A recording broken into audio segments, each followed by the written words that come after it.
28 एप्रिलला मी 2023ला शिरीष सर देशपांडे यांना मी कॉल केला आणि म्हणलं सर असं मला त्रास व्हायला लागला आहे आणि एक महिला आहे मी की काय करता येईल बघा. त्या गावात 70 वर्ष आजपर्यंत पोलीस नाही आहे आणि माझे सासरेच सगळे मिटवामिटवी केस करत होते आणि आता त्यांच्या विरुद्ध मी एका महिलेनं केस करावी ही मला पटत नाही. तर नाही म्हणले तुम्हाला असा त्रास व्हायला तर तुम्ही मोहोळ पोलीस स्टेशनला जावा. मग मोहोळ पोलीस स्टेशनला त्यावेळेस PI होते पोलीस निरीक्षक विनोद घुगे, API होते उपनिरीक्षक राजकुमार डोनगे आणि ही ॲट्रॉसिटीची जी केस होती त्यांचे DYSP ते गोपनीय अधिकारी उपविभागीय अधिकारी अमोल भारती यांच्याकडे ती केस. मग तिथं गेले त्यांना म्हणलं असा त्रास व्हायला मला अशी केस करायची यांच्या विरुद्ध मला जीवे मारण्याच्या धमक्या वगैरे आलेत मला कॉल आलेले आहेत.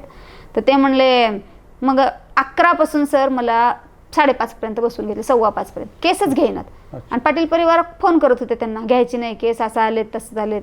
मग शेवटी मी म्हणलं तुम्ही नाही तर मी सरळ IG सरांकडे जाते. ज्यावेळेस तुम्ही महिलांना प्रोटेक्ट करू शकत नाही तर ही तर आत्महत्या केलेली बरी. 2 महिने झाले आम्ही लढतोय.